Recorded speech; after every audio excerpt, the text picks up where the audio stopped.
Hey folks, a little update. My cucumbers have only produced 2 or 3 this year. Well, maybe 3. It's just been too hot. The aphids, look at that, all over the place. I come in, I wipe them down, I spray them off. Try my best to knock down the fire ants that were in here with that, and in the hopes that the ladybugs that I saw all over this plant would absolutely decimate the aphid population. But I mean, they're all over the place in here, and it's no good. My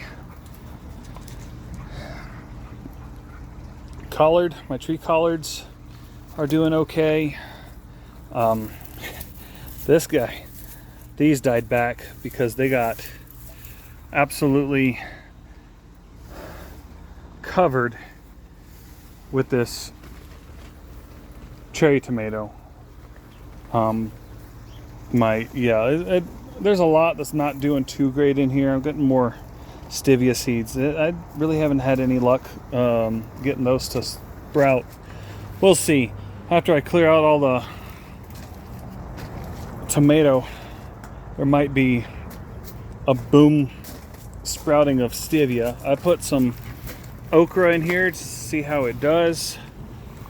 The large tree collard plants underneath this tomato are having some issues, as you can tell. They got covered in worms this year, and I haven't been able to get out here and do a lot of cleaning, worm gathering.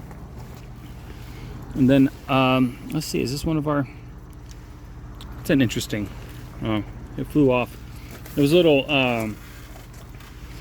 ladybug beetle that was black with 2 little orange dots. Well, there's the cardinal basil. You guys, let's zoom out. Probably remember it from last year. It took over. Oh, there's that little beetle landed. Not sure if it's a friend or foe, but I'll let it alone. Either way, one of my coworkers brought a different kind of basil. It's more sweet than this. I've been using both in my basil tea that I've been posting over on Twitter and on Instagram. And I also grab a sprig of that as my sweetener. That way I don't have to use the powder stuff that I got in the house. The last time, yeah, I don't think there's any that are salvageable. My marigolds didn't do too great this year, but they'll pop up again next year, and that's why I like this little thing. Ow! But I'm waiting for this to get some blooms on it so I can start pollinating them. This is my loofah gourd. It was dying up there, so I moved it back here and I tied the string off. And easy, it's kind of self-pruning up here because the wind cuts it off. But I'm hoping, I need to come out and, hold on one second. I'm hoping to add some tie-offs down this, and I'll have it grow down and up and around.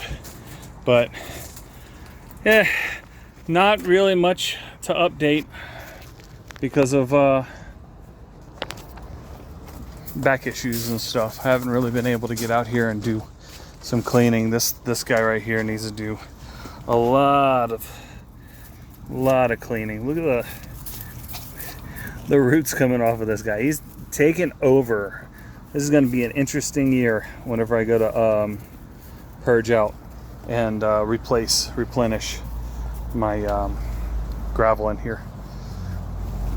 But got some new plans in here. I will be tearing down this ridiculous greenhouse. I mean, look, the sun just,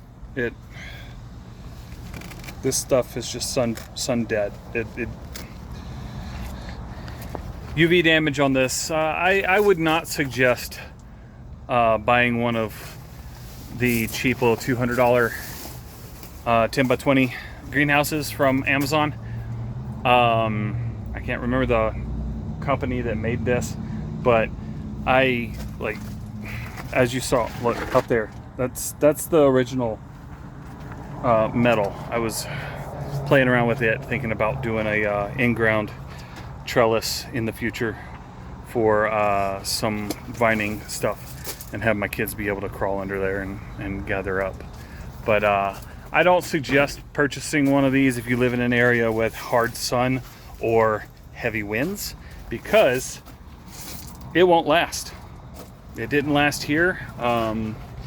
Every little attempt I made to keep it up this year has not done very good. So this fall I'll be tearing it all down and building a larger greenhouse. I'm going to be basing my next build off of what I'm working at up at the college. I'll be building a larger greenhouse with actual more sturdy walls. But that's it for today. I hope you all have a great day. I hope you're all growing some wonderful food, and catch you later. Have a good one.